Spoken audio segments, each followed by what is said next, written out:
जय गुरु। आज हम चैप्टर 12 के पार्ट 2 की स्टडी करने वाले हैं। जैसा कि हमें ऑलरेडी पता है कि इस पूरी बुक में यही चैप्टर है जो सबसे लंबा है। कम से कम 1.5 घंटे की स्टडी रहती है। आप कहीं और पे भी किसी और चैनल पे भी अगर इस बुक के चैप्टर वाइज रीडिंग करेंगे तो यही चैप्टर सबसे लंबा है। तो चैप्टर 12 को हम 3 पार्ट में डिवाइड कर रहे हैं। पार्ट 1 आप पिछले संडे को देख चुके हैं। अब ये पार्ट 2 की स्टडी हम स्टार्ट कर रहे हैं। इससे पहले मैं आपको अपना इंट्रोडक्शन दे देती हूँ। मेरा नाम नीलम कुमार है। मैं एक योगा ट्रेनर हूँ, साथ में ही क्रिया योगा की स्टूडेंट भी हूँ। योगदा सत्संग सोसाइटी ऑफ इंडिया की स्टूडेंट हूँ और इनकी टीचिंग्स लेने की कोशिश कर रही हूँ। चैप्टर 12 जिसका नाम है अपने गुरु के आश्रम की कालावधि। फर्स्ट पार्ट हम रीडिंग कर चुके हैं। सेकंड पार्ट यानी कि उससे आगे का सेकंड पार्ट की हम रीडिंग कर रहे हैं। हमने खुद ने इस चैप्टर को 3 पार्ट्स में डिवाइड करा है। हालांकि बुक में ये 3 पार्ट में डिवाइडेड नहीं है। बुक में ये चैप्टर सबसे लंबा है, सबसे बड़ा है, लेकिन हमने इसको 3 पार्ट में डिवाइड करा है। तो पार्ट 2 की रीडिंग हम स्टार्ट करते हैं। एक दिन अपराह में मैंने युक्तेश्वर जी की भेदक दृष्टि अपने ऊपर स्थिर पाई। तुम बहुत दुबले पतले हो मुकुंद। अपनी धसी हुई आंखें और क्रश देह मुझे भी अच्छी नहीं लगती थी। मुझे बचपन से ही अजीर्ण की शिकायत थी। अजीर्ण मतलब कि उस ज़माने में दुबले पतले होने को, जिसको कि कुछ भी खाया और वो लगा नहीं, कुछ भी भोजन जो खाते थे वो उनको लगता नहीं था, तो उसे अजीर्ण बोलते हैं। किसी से भी मुझे कोई लाभ नहीं हुआ था। मैं सोचा करता था कि क्या इतने दुर्बल शरीर में जीने का भी कोई अर्थ हो सकता है। औषधियों की अपनी सीमाएं हैं। दिव्य संजीवनी प्राण शक्ति की कोई सीमा नहीं। विश्वास रखो, तुम स्वस्थ और बलवान हो जाओगे। मुझे यह विश्वास हो गया कि मैं निहित सत्य का अपने जीवन में सफल प्रयोग कर सकता हूँ। अन्य कोई भी चिकित्सक मुझ में इतना गहरा विश्वास नहीं जगा सकता। जो ये बात औषधियों की अपनी सीमाएं हैं, ये जो बात है ये इनके गुरुजी ने बोली, युक्तेश्वर जी ने। तो ये यूँ कह रहे हैं कि इन्होंने मुझ में कॉन्फिडेंस, एक विश्वास जगा दिया। वो विश्वास बहुत गहरा था कि कोई चिकित्सक, कोई डॉक्टर भी वो विश्वास मुझ में नहीं जगा सकता था। मेरे स्टाम्प और बल में वृद्धि होने लगी। श्री युक्तेश्वर जी के आशीर्वाद से 2 सप्ताह में ही मेरा वजन मुझे प्राप्त हो गया। मेरे पेट के सारे विकार सदा के लिए दूर हो गए।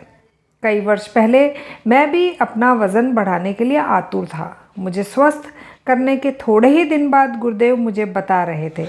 अब ये कौन से, ये जो युक्तेश्वर जी हैं, ये मुकुंद को बता रहे हैं कि जैसे तुम ठीक हुए हो, ये अपनी बात बता रहे हैं कि कई वर्ष पहले मैं भी अपना वज़न बढ़ाने के लिए आतुर था। मतलब वो भी अपना वज़न बढ़ाना चाहते थे। कब की बात कर रहे हैं? युक्तेश्वर जी अपनी बात कर रहे हैं, खुद की बात कर रहे हैं। एक उग्र बीमारी से उठने के बाद मैं स्वास्थ्य लाभ कर रहा था कि लाहिड़ी महाशय के दर्शन करने के लिए चला गया। अब युक्तेश्वर जी के गुरु कौन थे? लाहिड़ी महाशय। तो ये कह रहे हैं कि मैं एक भयंकर बीमारी से ठीक हुआ ही था कि मैं मतलब कि अपने गुरु जी लाहिड़ी महाशय से मिलने चला गया। मैंने कहा, गुरुदेव मैं बहुत बीमार था, मेरा वज़न कम हो गया। युक्तेश्वर, तुमने पहले अपने को अस्वस्थ कर लिया और अब सोचते हो कि तुम दुबले भी हो गए हो। तो इनके गुरुजी हैं, उन्होंने बोला कि पहले तो तुमने खुद ही को बीमार कर लिया और अब तुम ये भी सोच रहे हो कि मैं पतला हो गया हूँ। मेरे गुरुदेव ने मुझे हिम्मत दिलाते हुए आगे कहा, मुझे देखने दो, मुझे विश्वास है कि कल तक तुम्हारा स्वास्थ्य बेहतर हो जाएगा। ये लाहिड़ी महाशय ने युक्तेश्वर जी को बोला। दूसरे दिन प्रातःकाल ही मैं उनके पास पहुंच गया और उल्लास के साथ मैंने कहा, गुरुदेव मुझे कल की अपेक्षा आज बहुत अच्छा लग रहा है। सचमुच? क्या तुमने अपने आप को शक्ति से भर लिया है? लाहिड़ी महाशय ने युक्तेश्वर जी को बोला। नहीं गुरुदेव, ये तो आप ही हैं जिन्होंने मुझे स्वस्थ कर दिया है। आज पहली बार मैं कुछ शक्ति अनुभव कर रहा हूँ। हाँ, तुम्हारी बीमारी तो काफ़ी गंभीर थी। तुम्हारा शरीर अभी काफ़ी दुर्बल है। कौन कह सकता है यह कल कैसा रहेगा? अब वही गुरु लाहिड़ी महाशय ने जहाँ उनमें विश्वास जगाया था, अब वही शंका भी पैदा कर रहे हैं। वो कह रहे हैं भी बीमारी तो बहुत भयंकर थी, हो सकता है कि कल तुम फिर से कमज़ोर महसूस करो। दुर्बलता के लौट आने की संभावना से ही मैं सिहर उठा। दूसरे दिन सुबह मैं मुश्किल से अपने को वहाँ तक घसीट सका। गुरुदेव मैं फिर बीमार हो गया। ओहो, तो फिर तुमने अपने आप को फिर बीमार बना लिया। मेरा धैर्य समाप्त हो गया। मैंने कहा, गुरुदेव मेरी समझ में नहीं आता कि मेरी बातों पर आपको विश्वास क्यों नहीं होता।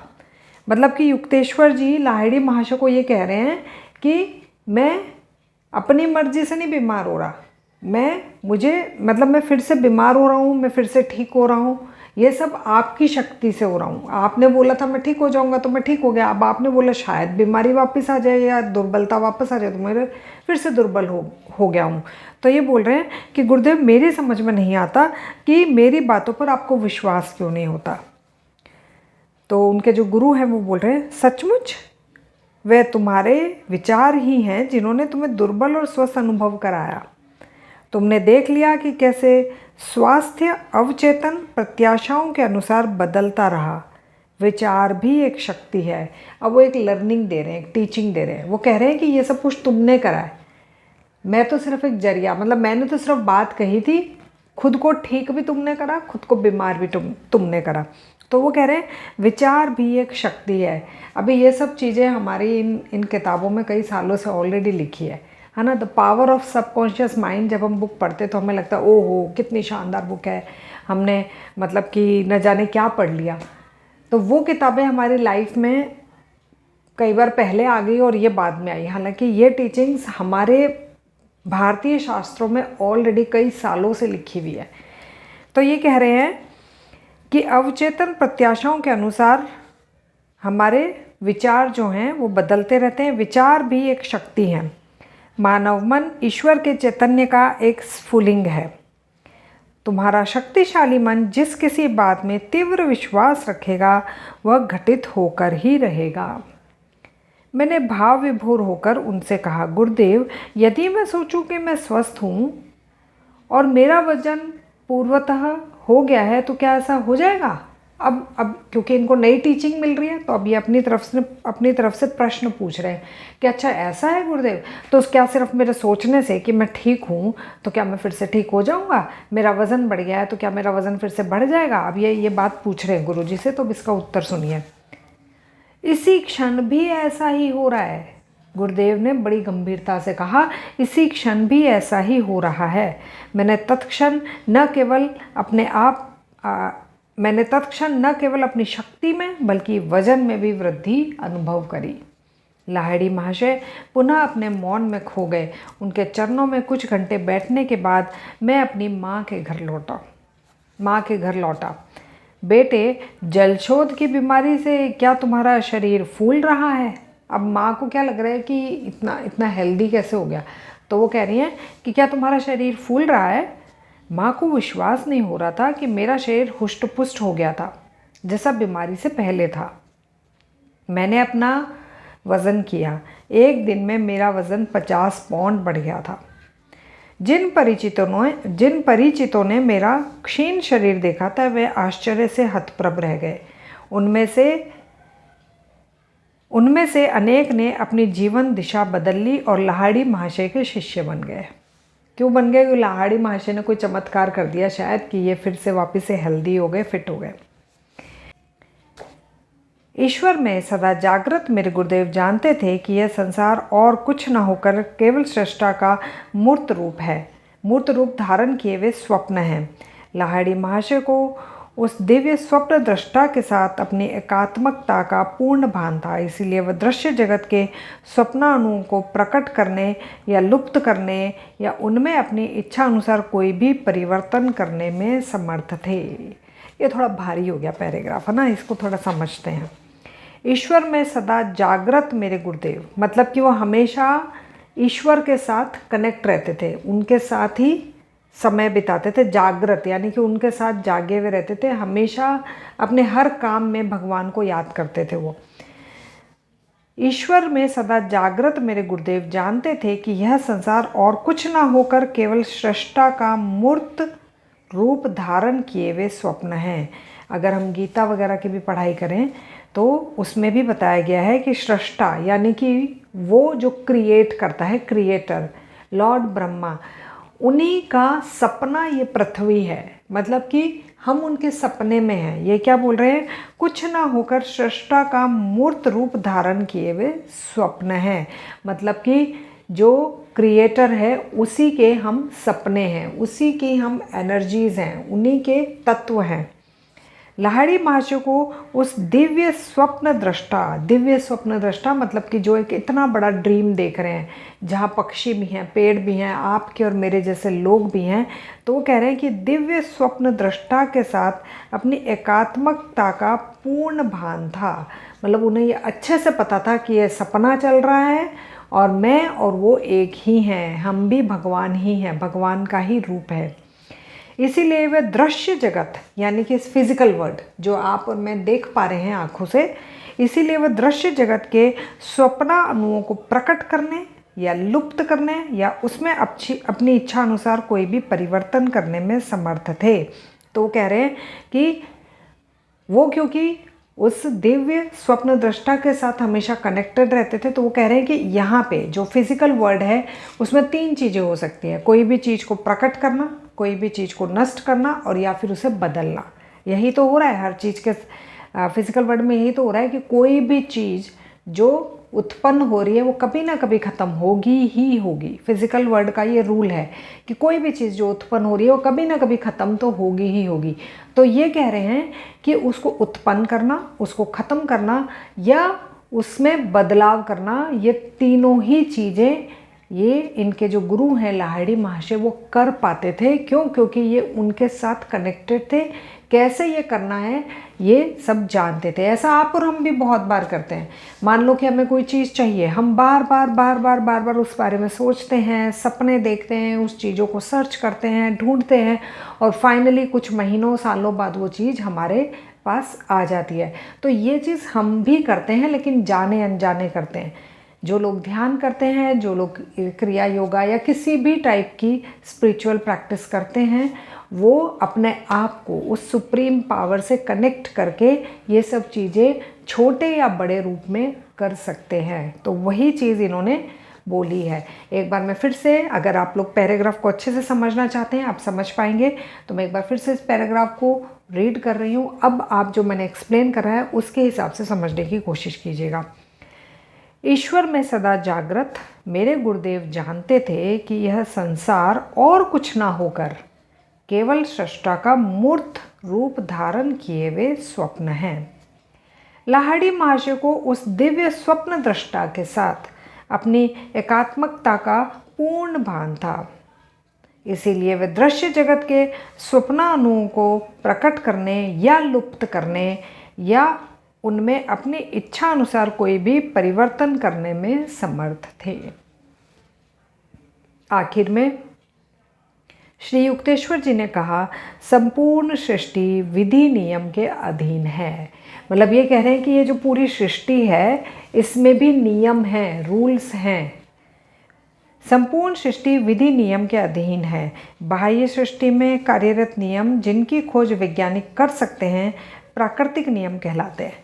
अब जैसे गुरुत्वाकर्षण बल है ना, इन सब की खोज यहाँ के वैज्ञानिकों ने करी है। तो ये कह रहे हैं कि जो बाह्य जो फिजिकल वर्ल्ड है वहाँ के जितने भी नियम हैं उनकी खोज जो वैज्ञानिक कर सकते हैं उन्हें प्राकृतिक नियम कहते हैं। लेकिन इन नियमों की अपेक्षा सूक्ष्मतर नियम भी हैं। मतलब कि वो जो दूसरा लोक है वहाँ पे छोटे छोटे नियम भी चलते हैं। सूक्ष्मतर नियम मतलब कि सूक्ष्म लोक के नियम, ऐसा नहीं कि वो नियम छोटे, मतलब सूक्ष्म लोक के अपने नियम हैं। सूक्ष्मतर नियम भी है जो अनंत चेतना के आध्यात्मिक जगत में कार्यरत है। मतलब कि जो उस जगत में नियम चलते हैं वो सूक्ष्म नियम है, जो इस जगत में चलते हैं, जो फिजिकल वर्ल्ड में चलते हैं, वो प्राकृतिक नियम है। अब आप और मैं अगर कोई सपना देख रहे हैं तो सपने में जो नियम चल रहे हैं वो सूक्ष्म जगत के नियम हैं। इन नियम सिद्धांतों को योग द्वारा जाना जा सकता है। पदार्थ जगत के सच्चे स्वरूप को आत्मज्ञानी ही समझता है। मतलब कि ये पदार्थ जगत, ये जो फिजिकल वर्ल्ड है, एक्चुअली ये क्या है, मतलब आप और मैं कौन हैं, ये सृष्टि कैसे उत्पन्न हुई, इन सब का जो उत्तर है, जो आंसर है, वो आत्मज्ञानी ही समझता है। जिसने अपना आत्मज्ञान डेवलप कर लिया हो ना, जो कि ध्यान की अवस्था में जाके अपने आप को ब्रह्म से कनेक्ट कर सकता है, वही जान पाता है कि ये सब चीज़ें जो चल रही है ये एक सपना है। श्री युक्तेश्वर जी शास्त्रों की अद्वितीय व्याख्या करते थे। शास्त्र मतलब कि ये जितने भी महाभारत हो गया, गीता हो गया, रामायण हो गया, या वेद हो गए, पुराण हो गए, श्री युक्तेश्वर जी शास्त्रों की अद्वितीय व्याख्या करते थे। मेरी सबसे सुखद स्मृतियाँ उनके प्रवचनों के साथ जुड़ी हैं। मेरे शरीर की बेचैन हलचल या ध्यान की थोड़ी सी भी अवधानता गुरुदेव की शास्त्र व्याख्या को तत्क्षण बंद कराने के लिए काफ़ी थी। मतलब ये कह रहे हैं कि जब कभी वो शास्त्रों की व्याख्या कर रहे होते थे और जो योगानंद जी हैं वो सुन रहे होते थे, तो ये अगर हल्का सा हिल लिए या इनका ध्यान कहीं और चला गया तो इमीडिएट इनके जो गुरु हैं युक्तेश्वर जी, उनको पता चल जाता था। तो ये कह रहे हैं कि तत्क्षण उनका जो व्याख्या है वो उसी वक्त बंद कर देते थे। वो जैसे उनको पता चलता था ना कि कोई भी एक बच्चा ध्यान नहीं दे रहा है, ध्यान से नहीं सुन रहा है, तो इमीडिएट वो व्याख्या बंद कर देते थे। तुम यहाँ नहीं हो। एक दिन दोपहर को श्री युक्तेश्वर जी ने यह टिप्पणी करते हुए अपना वाक प्रवाह खंडित कर दिया। वाक प्रवाह मतलब कि वो अच्छे से व्याख्या कर रहे थे किसी शास्त्र की और खंडित कर दिया, मतलब बीच में रोक दिया उन्होंने। जो अच्छे से व्याख्या कर रहे थे किसी शास्त्र की और एकदम से उन्होंने वो जो व्याख्या कर रहे थे बीच में रोका और इमीडिएट मतलब उसी वक्त एकदम से मेरी तरफ इशारा करके बोले तुम यहाँ नहीं हो। मतलब कि उनको पता चल गया कि वो कहीं और ध्यान में। कई बार हम भी होता है ना कि अगला क्या बोल रहा है हम सुन ही नहीं पाते, हम क्या कुछ अपना ही सोच रहे होते, फिर वो बोलते हैं तुमने मेरी बात सुनी, हाँ नहीं सॉरी क्या कह रहे थे आप, हमने सुना नहीं। तो हम वैसे ही ये बात कर रहे हैं कि वो कहीं और चले गए थे अपने विचारों में। तो वो इमीडिएट उनके गुरुजी ने बोला तुम यहाँ नहीं हो। गुरुजी मैं तो जरा भी नहीं हिला, मैंने अपनी पलकें भी नहीं हिलाई, आपने जो जो अभी कहा मैं एक एक शब्द दोहरा सकता हूँ, फिर भी तुम पूर्ण रूप से मेरे साथ नहीं थे। तुम अपने मन की पृष्ठभूमि में 3 संस्थाओं का निर्माण कर रहे थे। एक मैदानी क्षेत्र में एकांत आश्रम, एक मैदानी क्षेत्र में एकांत आश्रम, दूसरा पहाड़ी के शिखर पर और तीसरा एक समुद्र तट पर। अब ये तो उनके मन में चल रहा था, योगानंदा जी के मन में ये विचार चल रहे थे कि मैं 3 आश्रम बनाऊंगा, एक पहाड़ी पे, एक एकांत जगह पे मैदान में और एक समुद्र तट के किनारे। लेकिन इनके गुरु जो हैं उनको ये सारी चीज़ें पता चल गई। अब कैसा हो कि जो आप सोच रहे हैं या जो मैं सोच रही हूँ हमें एक दूसरे के बारे में पता चल जाए। हालांकि ये सब पता करने के लिए बहुत सिद्धियाँ चाहिए होती जो कि इनके गुरुजी के पास थी। अब अगर आपको मेरे को आपका या हमारे आसपास या घर वालों के मन की बातें अगर हमें पता चलने लग जाएं तो लाइफ कितनी मुश्किल हो जाए। जब हमें पता चले कि हम जिसे दोस्त मानते हैं, हम जिसके साथ रह रहे हैं वो हमारे बारे में ऐसा सोचते हैं, तो शायद लाइफ बहुत मुश्किल हो जाए। तो भगवान ने हम सबको ये परमिशन दे रखी है कि हम दूसरे के मन की बात इतना इजीली नहीं जान सकते। मतलब हमें ये परमिशन दे रखी है कि हम अपने मन की बात को अपने ही अंदर हाइड कर सकते हैं जब तक कि हम उसको शब्द ना दें, बोले ना। तो यहाँ पे क्या हुआ है कि एकदम से इनके गुरुजी ने बोला कि तुम यहाँ नहीं थे, तो उन्होंने बोला कि नहीं मैं तो यहीं था, मैंने तो पलके भी नहीं झपकाई, मैंने तो आपकी सारी बात सुनी। तो इनके गुरुजी ने बोला नहीं तुम यहाँ नहीं थे। और फिर ये बताने के लिए कि तुम यहाँ नहीं थे उन्होंने यहाँ तक बता दिया कि तुम क्या सोच रहे थे। अब आगे जो योगानंद जी हैं वो एकदम से सरप्राइज हो गए। अब सपोज़ आपको या मुझको कोई एकदम से बोल दे कि तुम मेरे बारे में ऐसा सोच रहे हो ना, तो एकदम से हैरान हो जा रहे इसको मेरे मन की बात कैसे पता चल गई। तो वैसे ही योगानंदा जी सरप्राइज हो गए, हैरान हो गए। ये अस्पष्ट विचार यानी कि जो सोच रहे थे वो अस्पष्ट था, धुंधला धुंधला था। ये अस्पष्ट विचार अवचेतन स्तर पर मेरे मन में सचमुच चल रहे थे। ऐसे गुरु के साथ मैं कर ही क्या सकता हूँ जो यदा कदा अचानक मेरे मन में उठने वाले विचारों को भी पकड़ लेते हैं। अब ये कह रहे हैं कि अब मैं ऐसे में क्या करूँ, उनको तो मेरे मन तक की बात भी सुनाई दे जाती है, पढ़ लेते हैं वो। जब उन्होंने ये बात सोची कि अब मैं ऐसे मतलब ऐसे गुरु के साथ क्या करूं जिन्होंने मेरे मन की बात भी पढ़ लेते, तो उन्होंने ये बात भी पढ़ ली कि अब ये क्या सोच रहे हैं। तो अब गुरु जी उसका आंसर दे रहे हैं, तुमने स्वयं ही ये अधिकार मुझे दिया है, तुमने स्वयं ही ये अधिकार मुझे दिया है। मैं जिन सूक्ष्म तत्वों को समझा रहा हूँ उन्हें मनोयोग के बिना नहीं समझ सकते। अब ये कह रहे हैं कि तुमने खुद ने मुझे ये परमिशन दी है कि मैं तुम्हारा मन पढ़ सकूं। मैं जिन सूक्ष्म तत्वों को समझा रहा हूँ उन्हें मनोयोग के बिना नहीं समझ सकते। यानी कि मनोयोग भी एक क्रिया है जिसमें आप दूसरे के मन की बात जान सकते हो। और मैं भी शायद इनकी टीचिंग में मैं अभी उतने हाई लेवल पे टीचिंग्स इनकी नहीं ली है मैंने, तो मैं बस प्रोसेसिंग में हूँ। तो ये कह रहे हैं कि मनोयोग के बिना उसे नहीं समझ सकते। तो मैं भी हायर टीचिंग्स में जाते जाते दूसरे के मन की बात को जान लेना भी ये लोग सिखाते हो, अगर अगर अगर वो अभी के समय में उचित है तो। जब तक आवश्यक ना हो मैं दूसरों के मन के एकांत में नहीं झांकता। मनुष्य को अपने विचारों में गुप्त तरीके से विचरण करने का स्वाभाविक अधिकार है। जैसा कि मैं अभी आपसे कह रही थी कि भगवान ने हमको परमिशन दे रखी है कि हम अपने मन में तो कम से कम अकेले अपने साथ रहें, है ना। वो ज़रूरी नहीं है कि किसी और को सुनाई दे। तो ये कह रहे हैं कि मनुष्य को अपने विचारों में गुप्त तरीके से विचरण करने का स्वाभाविक अधिकार है। ये भगवान ने ही हमें दिया है। बिन बुलाए तो भगवान भी वहाँ प्रवेश नहीं करते, ना ही मैं यह हिम्मत कर सकता हूँ। तुम्हारे ये वास्तु स्वप्न साकार होंगे, अभी केवल अध्ययन का समय है। अब इनके जो गुरु हैं युक्तेश्वर जी, उन्होंने बोला कि ये जो 3 आश्रमों के बारे में तुम सोच रहे हो वो सच होंगे, लेकिन अभी पढ़ाई का समय है। मतलब उन्होंने फ्यूचर तक देख लिया कि ये 3 आश्रम बनेंगे, लेकिन अभी पढ़ाई का समय है। अब अगर अभी भी आप क्रिया योगा के जितने भी संस्थान हैं ना, उनके बारे में अगर आप ढूंढेंगे, गुरुजी मेरे पीछे फ़ोटो लगी है, अगर इनके संस्थानों के बारे में ढूंढेंगे तो तीनों संस्थान जो हैं कैलिफोर्निया में, और तीनों संस्थान मुझे अभी अच्छे से नाम याद नहीं आ रहे हैं, एक मैदानी क्षेत्र में, एक समुद्र तट पे और एक पहाड़ी पे, ये तीनों जगह पे ये संस्थान बन रखे हैं। ठीक है, लॉस एंजलिस में है और इस तरीके से आप ढूंढेंगे तो आपको एग्जैक्ट पता चल जाएगा, शायद आगे इस किताब में भी है। इस प्रकार मेरे गुरु ने प्रसंगवश ही अपने सहज ढंग से मेरे जीवन में आने वाली 3 महत्वपूर्ण घटनाओं का अपना पूर्व ज्ञान प्रदर्शित कर दिया। श्री युक्तेश्वर जी ने जिस क्रम में बताया था, ठीक उसी क्रम में इन 3 दृश्यों ने साकार रूप धारण किया। ये किताब इन्होंने कब लिखी? बिल्कुल बुजुर्ग हो गए थे जब ये, है ना, अंतिम समय के लगभग कुछ सालों पहले ये किताब लिखी। तो अब ये क्या कर रहे हैं कि बचपन का भी इन्होंने बता दिया कि मैं उनसे स्टडी कर रहा था, तब उन्होंने मेरे मन की बात जान ली। और अब बाद में जब आश्रम बन गए सारे, तो ये बता रहे हैं कि हाँ, बाद में बन गए थे, जो उन्होंने बोला था वो सच हो गया और वो आश्रम बन गए थे।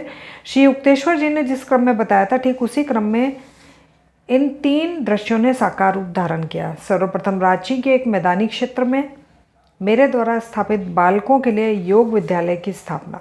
ठीक है, रांची तो मैं भी गई हुई हूँ, तो रांची का जो सेंटर है वो हो गया मैदानी क्षेत्र का। फिर लॉस एंजलिस में एक पहाड़ी पर मेरा अमेरिकी मुख्यालय, और उसके बाद विशाल प्रशांत महासागर के तट पर कैलिफोर्निया के एंसिनिटस में एक आश्रम। मैं सही थी, तो कैलिफोर्निया, लॉस एंजलिस और रांची, इन 3 जगह पे इनके आश्रम बन गए थे। हालांकि अब तो बहुत सारी जगहों पे इनके आश्रम है। हो सकता है आप जिस शहर में रह रहे हो वहाँ पे भी कोई आश्रम हो, या कोई एक छोटी सी सत्संग मंडली हो जो कि इनकी टीचिंग्स या इनकी स्टडी जो है वो करती हो, और आपको भी शायद उसका लाभ मिले अगर आप इनके विद्यार्थी बनना चाहते हैं तो। श्री युक्तेश्वर जी स्वभाव से मितभाषी, स्पष्टवादी और पूर्णतः आडंबर रहित थे। उनके विचारों में ना तो कहीं अस्पष्टता थी, ना ही स्वप्न लता का ही कोई अंश। अगर थोड़ा सा अभी मैं रॉन्ग बोल रही हूँ तो सॉरी। उनके पांव जमीन पर दृढ़ थे, मस्तक स्वर्ग की शांति में स्थिर था।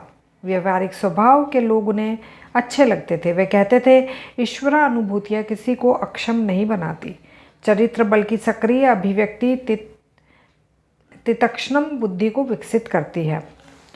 मेरे गुरु सूक्ष्म लोगों की चर्चा नहीं करते थे। पूर्ण सादगी ही असामान्यता का एकमात्र लक्षण बनकर उनमें दिखाई पड़ती थी। वार्तालाप में विस्मयकारी संदर्भ देने से वे बचते थे, कार्यों में अपने सामर्थ्य को मूर्त रूप से अभिव्यक्त करते थे।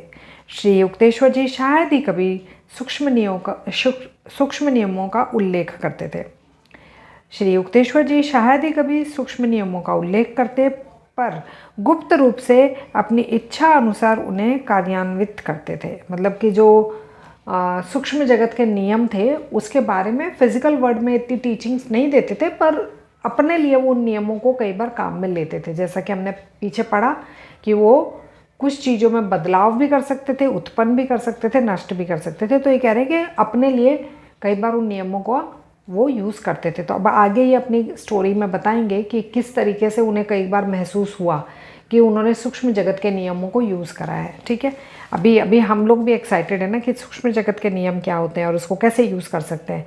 जैसे मैं आगे का पढ़ूंगी ना, तो आपको अपनी लाइफ में भी कई ऐसे एग्जाम्पल मिल जाएंगे जो कि आपने जाने अनजाने सूक्ष्म जगत के नियमों को यूज़ करके करे हैं। ठीक है, आत्मदर्शी पुरुष कभी कोई चमत्कार नहीं करता जब तक उसे अंतर से आज्ञा नहीं मिलती।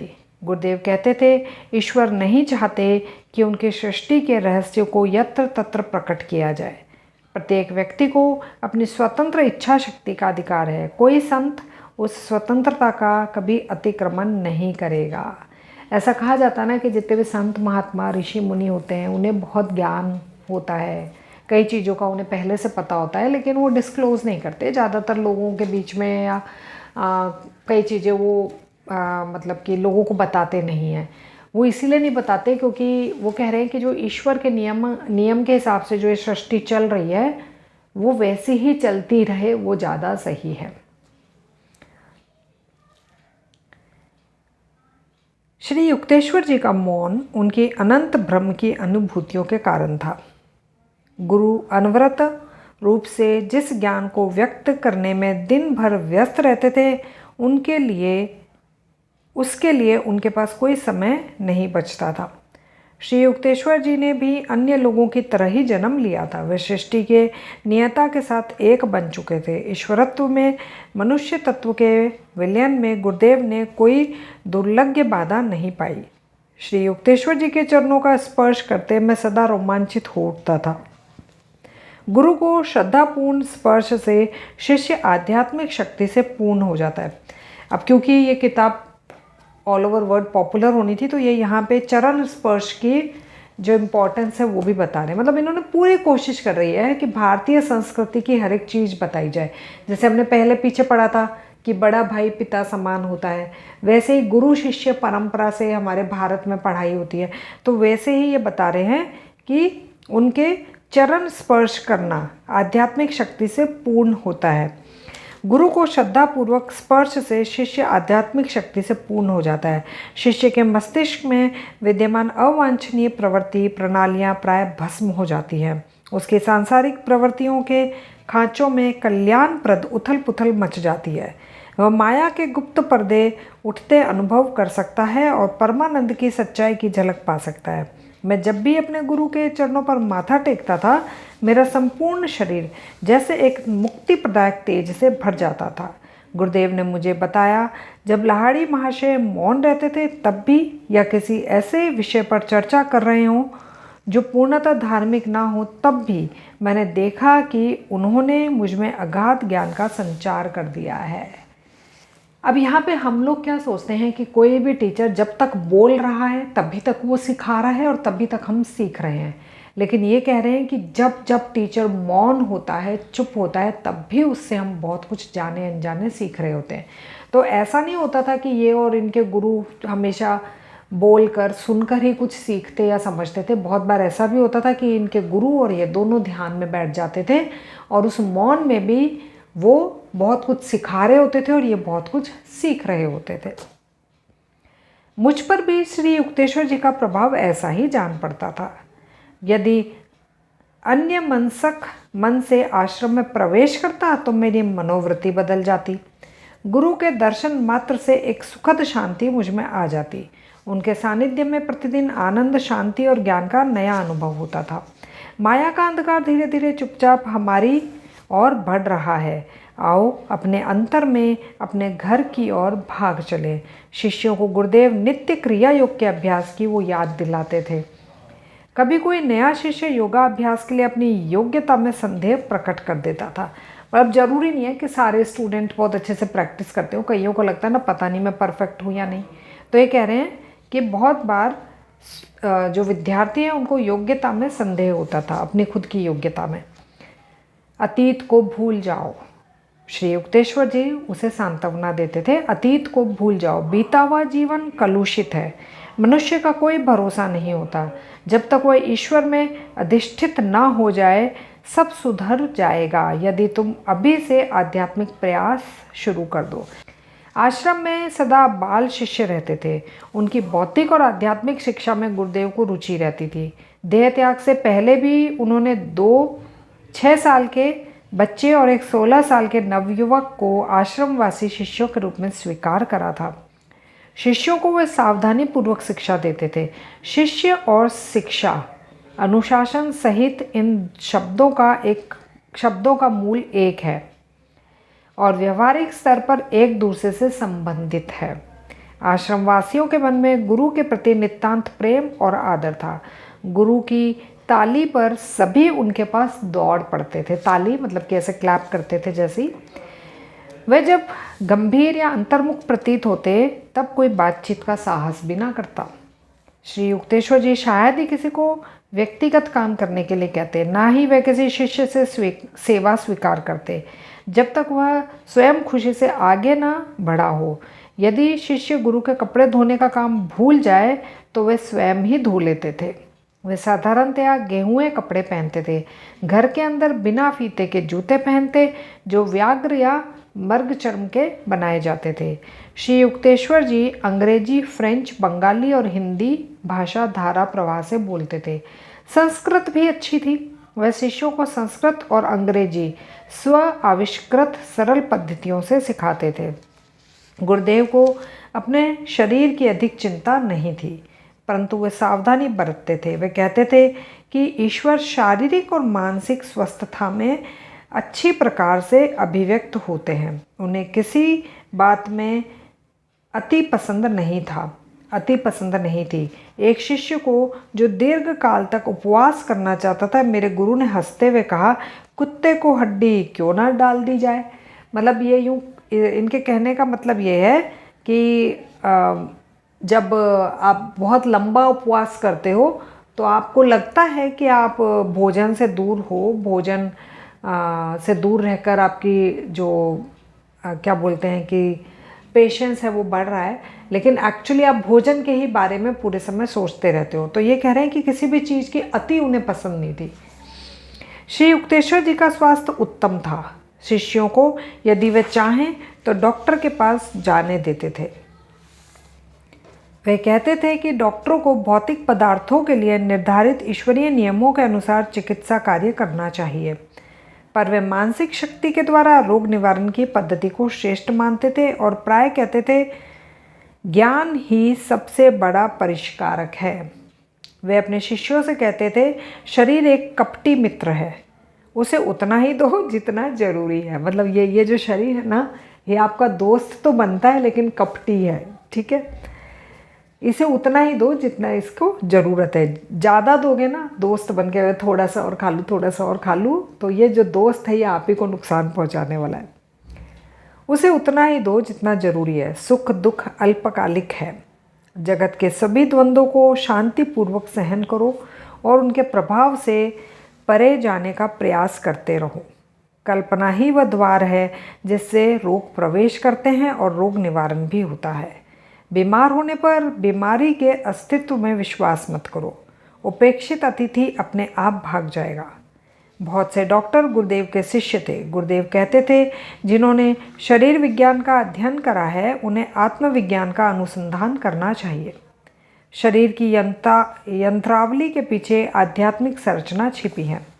श्री युक्तेश्वर जी अपने शिष्यों में पौर्वात्य और पाश्चात्य सद्गुणों का संगम बनाने के लिए कहते थे। मतलब कि एशिया और उधर अमेरिका वगैरह, तो वो कहते थे कि दोनों की ही जो अच्छी आदतें हैं, जो अच्छी टीचिंग्स हैं वो अपने में डालें। उनकी आदतें पाश्चात्य संचालन के समान थी। अंतर में पौर्वात्य आध्यात्मिकता भरी हुई थी। वे पश्चिम के प्रगतिशील, युक्तिपूर्ण और आरोग्यपूर्ण तरीकों के प्रशंसक थे, तो पूर्व को धन्य करने वाले और चारों ओर आध्यात्मिक तेज मंडल निर्माण करने वाले आदर्शों के पुजारी भी थे। अनुशासन मेरे लिए कोई नई बात नहीं थी। घर में पिताजी अनुशासन में दृढ़ थे। अब ये जो योगानंदा जी हैं ये बता रहे हैं कि डिसिप्लिन जो है वो मेरे पिताजी के घर में भी था और यहाँ गुरु जी के यहाँ पे भी है, तो इसलिए मेरे को ज़्यादा मुश्किल नहीं हुई। अनंत दा तो प्राय निष्ठुर ही हो जाते थे, जो इनके बड़े भाई थे वो, परंतु श्री युक्तेश्वर जी के प्रशिक्षण को कम नहीं कहा जा सकता। चाहे तात्कालिक व्यवहार में हो या साधारण आचार के सूक्ष्म अर्थों में, वे गुरु शिष्यों की छोटी से छोटी गलती की भी आलोचना किया करते थे। शिष्टाचार का पालन यदि निष्कपट न किया जाए तो वह मृत सुंदर नारी के समान है। सभ्यता रहित स्पष्टवादिता डॉक्टर की छुरी के समान है, जो गुणकारी तो है परंतु अप्रिय लगती है।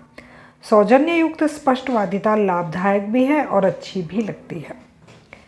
गुरुदेव मेरी आध्यात्मिक उन्नति से संतुष्ट थे, क्योंकि उसके बारे में शायद ही वो कभी टिप्पणी करते थे। मतलब कि जिस आपको टोक दिया जिस चीज़ में, उसमें सुधर जाओ, और जिसमें वो कुछ नहीं बोल रहे, चुप है, तारीफ तो डेफिनेटली वो करेंगे नहीं, तो जिसमें वो कुछ नहीं बोल रहे, चुप है, यानी कि उसमें आप सही कर रहे हो। अन्य बातों में फटकारे सुनना नित्य की बात थी। मेरे मुख्य अपराध होते थे अन्य मनसकता, बीच बीच में विषुणता, शिष्टाचार का उल्लंघन और अव्यवस्थितता। मैंने अपने बचपन के एक अल्पकालिक शिक्षक से कई गलत शिक्षाएं ग्रहण कर ली थी, किंतु गुरुदेव के कठोर अनुशासन में मैं शीघ्र ही उत्तरदायित्वहीनता की सुखद भ्रांतियों से जाग गया। जो लोग इस जगत के लिए उपयोगी होते हैं वे किसी दूसरे जगत की शोभा बनते हैं। श्री युक्तेश्वर जी ने एक दिन कहा, जब तक तुम मुक्त हवा में श्वास ले रहे हो तब तक बदले में सेवा देना तुम्हारा कर्तव्य है। कितनी बड़ी बात बोल दी है। मतलब कि जब तक आप इस एनवायरनमेंट से, यहाँ प्लेनेट अर्थ से सांसें ले रहे हो, जिंदा हो, प्लेनेट अर्थ हर पल आपको ब्रीदिंग दे रही है, तब तक आपका उसके बदले में कुछ ना कुछ सेवा देना कर्तव्य है। जो समाधि की श्वास रहित अवस्था में प्रतिष्ठित हो गया हो वही जगत के कर्तव्यों से मुक्त है। मतलब कि जिसकी सांसें बंद हो गई है, जो चला गया है, अब उसे जगत को कुछ नहीं देना है। लेकिन जब तक आप सांस ले रहे हो तब तक इस जगत की कुछ ना कुछ, किसी ना किसी रूप में सेवा करते रहें। जब तुम उस अंतिम पूर्णता की अवस्था में पहुंच जाओगे तब मैं तुम्हें उस बारे में सूचित करने में नहीं चूकूंगा नहीं। मेरे गुरु को घूस से वश में नहीं किया जा सकता। मतलब कि क्या बोलेंगे उसको, घूस मतलब कि रिश्वत। प्रेम से भी नहीं। अच्छा, प्रेम की घूस भी तो देते हैं कई लोग, प्यार से बात करके काम करा लिया। तो कह रहे हैं कि पैसों की तो छोड़ो, प्रेम की घूस से भी उनको वश में नहीं किया जा सकता। जिसने शिष्य बनना स्वीकार कर लिया उसके प्रति वे नरमी नहीं दिखाते थे। मतलब कि जो उनका शिष्य है ना, फिर तो उसके अच्छे के लिए चाहे उसे डांटना पड़े डांटते थे, लेकिन जो उनका नहीं है, जो उनका शिष्य नहीं है, उसकी लाइफ में कोई इंटरफेयर नहीं। ठीक है। जिसने शिष्य बनना स्वीकार कर लिया उसके प्रति वे नरमी नहीं दिखाते थे। वे सदा ही अपनी बात स्पष्ट करते और तीव्र फटकार भी लगाते। थोड़ा अवधान या थोड़ी असंगति होने पर फटकार से बचना असंभव था, परंतु मैंने भी अपनी प्रत्येक मानसिक ऐंठन को श्री युक्तेश्वर जी द्वारा सीधी करा लेने का प्रण कर लिया था। मतलब ये ऐसे स्टूडेंट बन गए थे कि डांट तो पड़ेगी और डांट से मैं सुधर रहा हूँ, तो ये डांट खाने को भी तैयार रहते थे।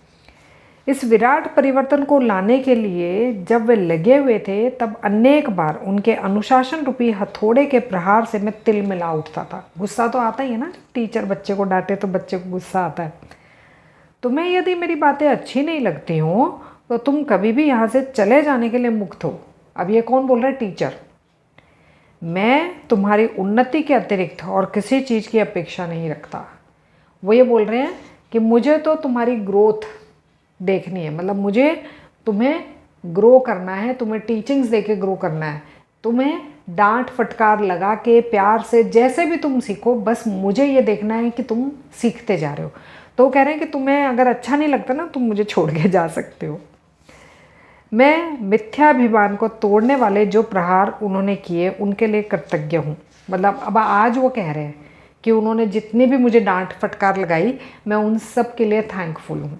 उस समय तो बच्चे थे ना, जब कोई हमें डांटते तो हमें तो बहुत बुरा लगता है। बाद में समझ में आता है कि भाई उसने हमें डांट एक अपनापन मान के ही लगाई है और हमारे सुधरने के लिए लगाई है। कठोर झटकों के बिना अहंकार की जड़ को उखाड़ फेंकना कठिन है। अहंकार के जाते ही ईश्वर के अंदर आने का मार्ग निष्कंटक बन जाता है। श्री युक्तेश्वर जी का अंतर्ज्ञान अंतर्भेदी था। चाहे कोई जो कह रहा हो वह उसके अव्यक्त विचारों का उत्तर देते थे। मेरे गुरु कहते थे, शांत मन से मनुष्य के शब्दाडंबर की अस्त व्यस्तता के पीछे छिपे विचारों को पहचानने का प्रयास करो। मतलब ये क्या कह रहे हैं? शांत मन से मनुष्यों के शब्दाडंबर की अस्त व्यस्तता के पीछे छिपे विचारों को पहचानने का प्रयास करो। सिंपल सी भाषा में अगर बोला जाए तो ये कहना चाह रहे हैं कि सामने वाला जो बोल रहा है वो तो सुनो ही, लेकिन जो उसने नहीं बोला, जो उसके मन में चल रहा है, उसको भी समझने की कोशिश करो। दिव्य अंतर्दृष्टि प्रकट किए हुए रहस्य सांसारिक कानों को प्राय कटु लगते हैं। ओछे शिष्यों में गुरुदेव लोकप्रिय नहीं थे। मतलब कि ऑब्वियसली वो टीचर जो डांटता है वो बच्चों में ज़्यादा पॉपुलर होगा नहीं, क्योंकि घर कोई उससे पढ़ने आना नहीं चाहेगा।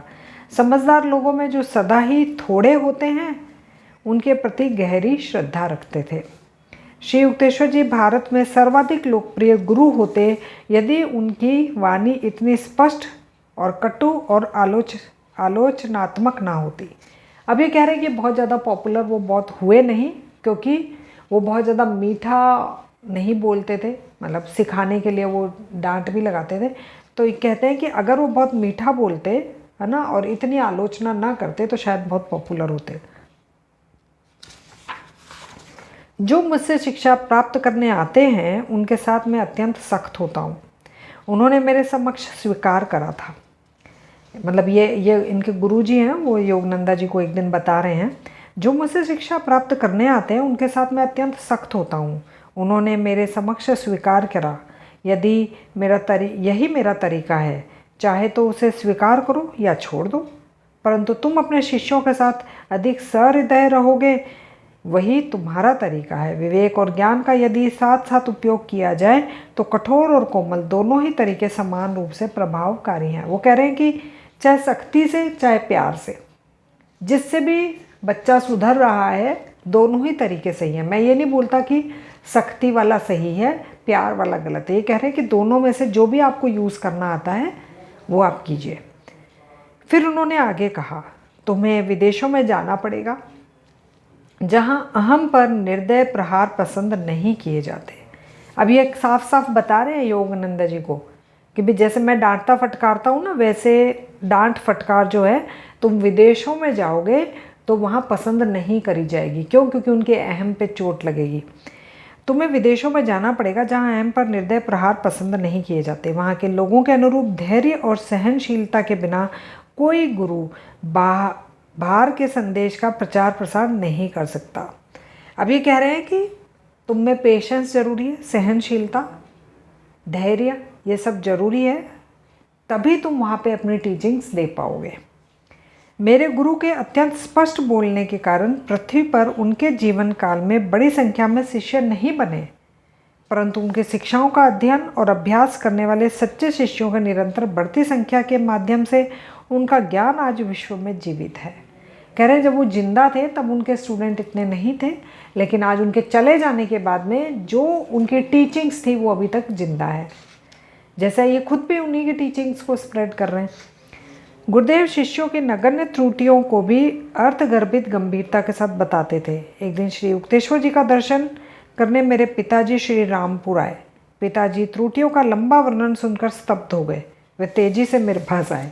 जैसा होता है ना पेरेंट टीचर मीटिंग में, टीचर बहुत शिकायत करता है पेरेंट्स से, तो ऐसे ही हुआ। इनके पिताजी जब गए तो गुरुजी ने बहुत शिकायतें करी इनके पिताजी से, तो इनके पिताजी दौड़ कर आए इनके पास। तुम्हारे गुरु की बातें सुनकर तो मुझे लगता है कि तुम पूरे चौपट हो गए हो। तुम्हारे गुरु की बातें सुनकर तो मुझे लगता है कि तुम पूरे चौपट हो गए हो। पिताजी की अवस्था हंसने और रोने के बीच की थी। श्री युक्तेश्वर जी के मुझ पर कोप का कारण भी था कि मैं एक व्यक्ति को अध्यात्म मार्ग पर लाने का प्रयत्न कर रहा था। मतलब ये कह रहे हैं, ये मुकुंद जो है ये कह रहे हैं कि उन दिनों मेरे गुरु मुझसे गुस्सा थे। क्यों? क्योंकि मैं किसी एक व्यक्ति को ज़बरदस्ती स्पिरिचुअल टीचिंग में लाने की कोशिश कर रहा था। होता है ना कि जहाँ से मैं पढ़ रही हूँ तो मैं कोशिश करूँगी, अरे मेरे इस स्टूडेंट को भी ज़बरदस्ती क्रिया योगा सिखाओ, तो मैं उसको क्या करूँगी, जिद करने लगूँगी, ज़बरदस्ती करने लगूँगी। तो अब ये बता रहे कि मैं भी ऐसा कर रहा था। मैं तेज़ी से गुरुदेव के पास पहुँचा। उन्होंने अपनी दृष्टि नीचे कर ली। मतलब शिकायत तो कर दी टीचर ने, अब टीचर ने आंखें नीचे कर ली। गुरुदेव, आपने मेरे पिताजी के सामने इतनी निर्दय आलोचना क्यों की? गुरुजी ने बोला, फिर कभी नहीं करूँगा। श्री युक्तेश्वर जी ने क्षमा याचना की। तत्काल में निरस्त्र हो गया। अच्छा, मतलब कि मैं गुस्से में गया था, लेकिन जैसे उन्होंने बोला कि सॉरी, तो मैं एकदम से ठंडा हो गया। उस महान पुरुष ने कितनी तत्परता से अपनी भूल स्वीकार कर ली। उसके बाद जहाँ चाहे जब चाहे मेरी खबर लेना उन्होंने जारी रखा। श्री युक्तेश्वर जी के साथ नए शिष्य भी कई बार दूसरों की आलोचना करने लगते, जैसे गुरु के समान ही ज्ञानी निर्दोष विवेक की मूर्तियाँ हों, परंतु जो आक्रमण करता है उसे बचाव की भी व्यवस्था रखनी चाहिए। गुरुदेव जैसे ही उन पर छिद्रान्वेषी शिष्यों पर अपने विश्लेषणात्मक तर्कश से तीर चलाते, सब के सब वहाँ से भाग निकलते। उन भगोड़ों पर प्रतिक्रिया व्यक्त करते हुए श्री युक्तेश्वर जी कहते थे, आलोचना के हल्के से स्पर्श से बिधक जाने वाली दुर्बलताएं उन रोगग्रस्त अंगों के समान हैं जो जरा सा हाथ लगाने से ही पीछे हट जाते हैं। मतलब कि किसी की आलोचना, किसी ने आपके बारे में कुछ बुरा कहा, तो ये कह रहे हैं कि उससे बहुत ज़्यादा हर्ट नहीं होना चाहिए। अगर थोड़ा सा भी आप हर्ट हो जाते हो तो यानी कि आप इनकी लैंग्वेज में बोलें तो आप दुर्बल हो, मेंटली दुर्बल हो, ठीक है। इमोशनली और मेंटली जो आप थोड़े से वीक हो, आपको स्ट्रांग होना चाहिए। अनेक शिष्यों के मन में गुरु के बारे में पूर्व निर्धारित कल्पना होती है। ऐसे लोगों को यह शिकायत रहती है कि श्री युक्तेश्वर जी को समझ नहीं पाए और ना ही तुम ईश्वर को समझते हो। पर एक अवसर पर मैं बरस पड़ा। बहुत भारी हो रहा है, एक बार मैं फिर से पढ़ती हूँ। अनेक शिष्यों के मन में गुरु के बारे में पूर्व निर्धारित कल्पना होती है। अच्छा, बहुत सारे शिष्य ऑलरेडी अपने टीचर की एक इमेज बना के चलते हैं ना। ऐसे लोगों को यह शिकायत रहती है कि श्री युक्तेश्वर जी को समझ नहीं पाए और ना ही तुम ईश्वर को समझते हो। एक अवसर पर मैं बरस पड़ा। तुम यदि एक संत को समझ पाते तो स्वयं संत बन जाते। सृष्टि के अरबों रहस्यों का भेद हम जान नहीं पाए, तब भी कोई यह सोचने का साहस करे कि एक सिद्ध पुरुष के अथाह स्वभाव का ज्ञान उसे तत्क्षण हो जाए। ओके, पहले इसको समझते हैं, ठीक है, फिर आगे बढ़ते हैं। ये यूँ कह रहे हैं कि बहुत सारे शिष्य ऑलरेडी अपने टीचर की एक इमेज बना के चलते कि मेरे गुरु तो ऐसे होंगे, वैसे होंगे, मुझे ऐसे गुरु मिलेंगे तो ही मैं सीखूंगा, मुझे ऐसी टीचिंग्स मिलेगी तो ही मैं सीखूंगा। तो ये कह रहे हैं कि तुम क्या टीचर को ढूंढ रहे हो? अगर तुम में इतनी क्वालिटी होती, तुम में इतनी समझ होती कि तुम एक टीचर को पहचान पाते, तो तुम खुद ही ना टीचर हो जाते। तो इनके कहने का मतलब ये है कि आप जब तक गुरु को ढूंढ रहे हो, समझ जाओ कि आप शिष्य ही हो।